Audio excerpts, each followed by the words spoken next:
Yen Audio presents Reign of the Seven Spellblades, Volume 6. Written by Bokuto Uno. Illustrations by Rudia Miyuki. Translated by Andrew Cunningham. Read by Kyle Omori.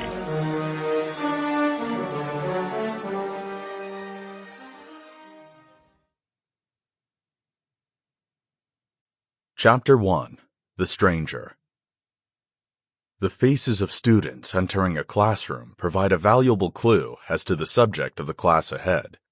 If the stressed-to-excited ratio was 1-to-1, it was sword arts, 2-to-1, spellology. But for this class, the ratio was between fear and grim determination, at a mere 1-to-4. "Is everybody ready?" Shella said, glancing at each of her friends in turn. All five nodded wordlessly. They had long since adapted to this tension. It was part and parcel with Enrico Forghieri's magical engineering class. "Let's hope everyone keeps their limbs today," Guy replied. "That depends on the assignment," Pete said, not looking up from his book. Surprised by the lack of emotion, Katie leaned in. "You're awfully calm, Pete. These classes used to leave you shaking." "Whatever he throws at us, our approach is the same. Observe, analyze, and handle it as best we can. Nothing else to it." Pete snapped his book shut. A grating laugh echoed through the door, and every student braced themselves. A moment later, the door burst open, and a little old man sailed in. "Good morning, children. Today's assignment will have to wait, I'm afraid." Enrico stopped at the podium, pausing dramatically. The students had been ready to put their lives on the line, and did not know what to make of this. "First, a very important announcement. I'm dead. Actually, legitimately deceased." There was a clank, and Enrico's jaw slid downward, flipping like a ventriloquist's dummy. A terrifying sight that stunned every student present. Pete said, his voice shaking. But this thing, shaped like Enrico, continued prattling away. "What you see before you is merely a dummy golem, designed to activate automatically if I fall out of contact for a set period of time. No one has verified my body, but circumstantial evidence suggests a high likelihood I have met with an untimely demise. Proceed accordingly." As he explained further, his eyeballs popped out, bouncing on the ends of springs. The goofball visuals were so removed from the grim nature of the facts at hand that no one present could process the news. And yet, it made sense. The mad old man would hardly shed a tear over his own expiration. "But still your beating hearts. This golem is fully equipped to conduct class. It may lack my creative panache, but I have filled it to the brim with my vast reserves of knowledge.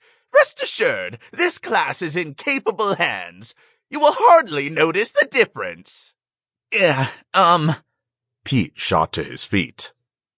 Dummy Enrico pushed his eyes back into his face and beamed at him. "You have a question, Mr. Reston?" You died, but how?" Pete was definitely speaking for everyone. "That's under investigation," the golem said, hands out wide. "But indeed, who killed me? That is the question on all our minds." The mechanical old man cackled with delight, and Pete just stared, aghast. Behind him, Shella turns to the boy beside her. "Oliver, what do you make of it?" The boy folded his arms and grimly shook his head. They knew too little, and careless speculation would do no one any good. His expression spoke for him. The crease on his brow, the slight incline of his head, every gesture the spitting image of Oliver Horn, deep in thought.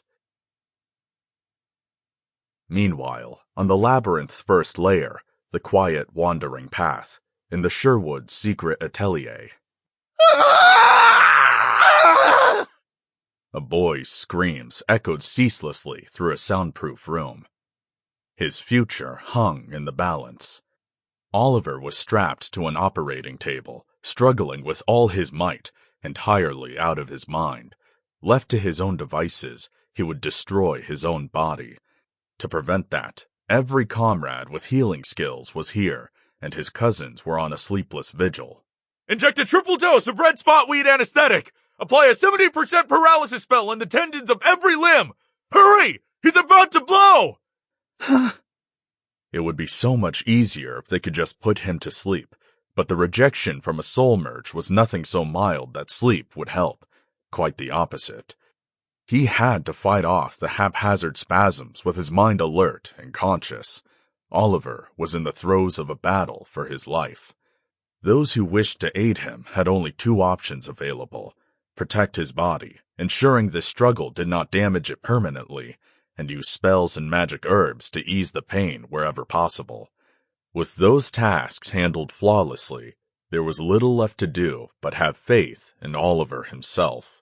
His battle had raged for 3 days and nights, and all they could do was watch.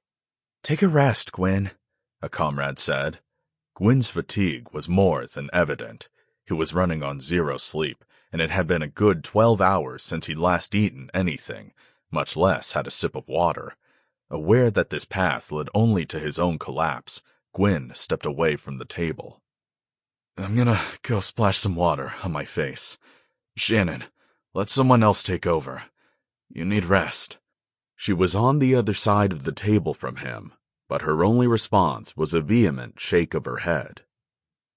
Gwyn knew full well nothing he could say would change her mind, so he let her be and left the operating room, headed for the sinks next door. He had the attending elemental generate water so cold it was almost ice, and splashed it on his face to wake himself. "This is rough." He looked up from the sink to find a girl standing next to him, one of their number. Like him, a 6th-year student, Janet Dowling.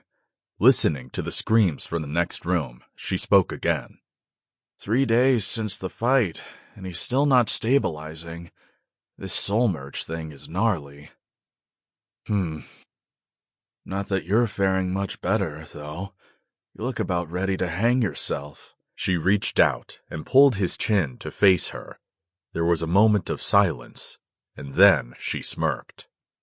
"Take a load off," she said, her tone suddenly far softer. "I know you don't want to hear it, but torturing yourself isn't going to ease your cousin's pain." Gwyn silently pushed her hand away and got back to washing his face. Janet changed the subject. "How's the cover-up going? Not just the battle site, but our Lord himself. He's been absent from class for 3 days, right?" "We've got a double in his place. Should work for the time being. The longer this drags on, the more we'll have to consider alternatives." When the cold had turned his lips blue, Gwyn finally stopped. He grabbed a towel and dried his face. "As for the site of the battle, that's at a critical juncture. We've eliminated all evidence that'll directly tie it to any of us, but there's no hiding Enrico's disappearance. We'll need to concoct a cover story." "Like that he was consumed by the spell?" "That would be the obvious choice. Deus Ex Machina is absolutely the sort of project that harbors that threat. But that won't be enough to fool Kimberly's staff." Gwyn scowled at his reflection in the mirror. His exhaustion was plain as day, yet his eyes had already turned toward the battle ahead. Like with Darius, when a teacher here dies, the first suspects are always other instructors, for the simple reasons that they are the most likely to be capable of it. And that works to our advantage. We'll sow the seeds of doubt. "And potentially turn them against one another," Janet said, jumping ahead of him. Gwyn nodded. "We need them taking each other out. Noel can't handle more fights like this one." His fist was clamped so tight, the bones in his hand creaked. Janet's eyes narrowed. Perhaps this man's heart would give out before his cousin's body. "Subterfuge, huh?" She grinned. "Sounds fun." Gwyn made to answer, but felt a presence behind him. He turned and found a covert operative standing uneasily, seemingly unsure of what to do. Sample complete. Ready to continue?